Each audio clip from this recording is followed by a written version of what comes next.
تو لامحالہ طور پہ اب یہی راستہ رہ گیا تھا چیف جسٹس آف پاکستان کے پاس کہ اس معاملے کو آئین کے آرٹیکل 184(3) کے تحت خود ٹیک اپ کیا جائے. تو بہرحال کیا گیا جو کہ لاجیکل وے ہے. لیکن اب اس کے بعد اب آگے انٹرسٹنگ صورتحال بننے جا رہی ہے ناظرین, اور وہ یہ کہ اب ظاہر سی بات ہے جب ایک بنا ہے اور اس وقت جو ایگریوڈ پارٹی ہے وہ تو وہ 6 ججز ہیں کہ جنہوں نے خط لکھا ہے. اب لامحالہ طور پہ ان کو بلایا جائے گا, ان سے پوچھا جائے گا کہ بھائی میرے بتائیں وہ کون سے لوگ تھے انتظامیہ کے, وہ کون سے لوگ تھے خفیہ ایجنسی کے جو آپ کے پاس آتے رہے, آپ پہ دباؤ ڈالتے رہے. تو یقینی طور پہ وہ ججز آئیں گے بھی صحیح, اپنی اسٹیٹمنٹ بھی ریکارڈ کرائیں گے. لیکن اب جو ذرائع ہمیں بتا رہے ہیں وہ یہ ہے کہ اب وہاں سے ایک مطالبہ اور بھی آئے گا, اور وہ مطالبہ یہ ہے اس معاملے کا اوپن ٹرائل ہونا چاہیے. گویا کہ بند کمرے میں نہیں اس کی سماعت ہوگی. ایسا نہیں ہوگا کہ میڈیا کو بھی نہیں آنے دیا جائے گا.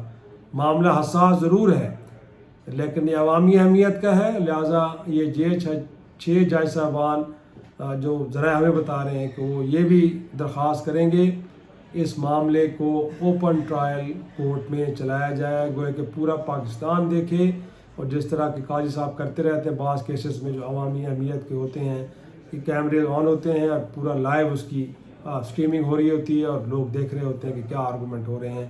تو یہ ہونے جا رہا ہے کہ اس میں باقاعدہ اوپن ٹرائل ہوگا اور اس کے اندر پھر سب لوگ دیکھیں گے کہ کیا چل رہا ہے. ساتھ میں یہ کہ اب اس میں تحریک انصاف, کیونکہ وہ ایک متاثرہ فریق ہے ججوں کی طرح ہی, کیونکہ بہت سارے فیصلے انہی کے خلاف آئے ہیں, ان کے خلاف آئے ہیں. تو اب کچھ ذرائع میں یہ بھی بتا رہے ہیں کہ وہ تحریک انصاف کے لوگ کہ جو ان فیصلوں کا شکار ہوئے ہیں وہ تو ضرور اس کا حصہ بنیں گے, لیکن بہت سارے ایسے بھی کہ جن کو پریس کانفرنس کروا کے پارٹی سیاست چھوڑنے پہ مجبور کیا گیا, وہ بہت سارے لوگ بھی آئیں گے اور کہیں گے کہ جی ہم اس کیس میں باقاعدہ فریق بننا چاہتے ہیں, کیونکہ ہمیں بھی کچھ اسی طرح کے عناصر نے ڈرایا, دھمکایا, حبس سے بے جا میں رکھا اور ہمیں مجبور کیا گیا کہ ہم اس سیاست کے معاملے سے الگ ہو جائیں. تو اب یہ ایک انٹرسٹنگ صورتحال ناظرین اور بننے جا رہی ہے کہ وہ لوگ بھی اس کیس میں فریق بنیں گے. تو ایک پینڈورا باکس جو کھل گیا, تو یہ اب ایسا نہیں ہے کہ 6 ججوں کے خط تک محدود رہے گا. اس میں کہانیاں جو پے در پے بہت سارے پردہ تر پردہ موجود ہیں, وہ سارے پرت کھلیں گے اور بہت کچھ اب سامنے آنے کو ہے. اور یہی وجہ آج دیکھا آپ نے کہ توشہ خانہ میں بھی ایک بڑی انٹرسٹنگ صورتحال آج بنی ہے کہ ہائی کورٹ کے اندر جب سزا معطلی کی بانی P T I Imran Khan صاحب اور ان کی اہلیہ کی درخواست گئی ہے, تو آج نیب نے اس کی مخالفت نہیں کی. گویا کہ نیب اب پیچھے ہٹ گئی ہے. اب نیب کو معلوم ہے کہ کیونکہ ظاہر سی بات ہے ان کے پاس کوئی ٹھوس سبسٹنس تو ہے نہیں, لہٰذا آج جب عدالت نے ان سے پوچھا ہے تو انہوں نے کہا ہے کہ اگر سزا معطل کی جاتی ہے تو نیب کو اس معاملے پہ کوئی اعتراض نہیں ہے. تو وہاں پہ بھی اب یہ 6 لوگ ججز کا خط آیا ہے, اس کے بعد اس کے اوپر اب سو موٹو ہوا ہے اور اس کے آپ نے نتائج آنا دیکھنا شروع کر دیے ہیں کہ اب وہ تمام عناصر کہ جنہوں نے بہت سارے انسٹیٹیوشنز کو دباؤ میں لا کے ان نیچرل, انلیگل اور غیر قانونی فیصلے لیے یا کیے, اب وہ پیچھے ہٹتے ہوئے نظر آ رہے ہیں.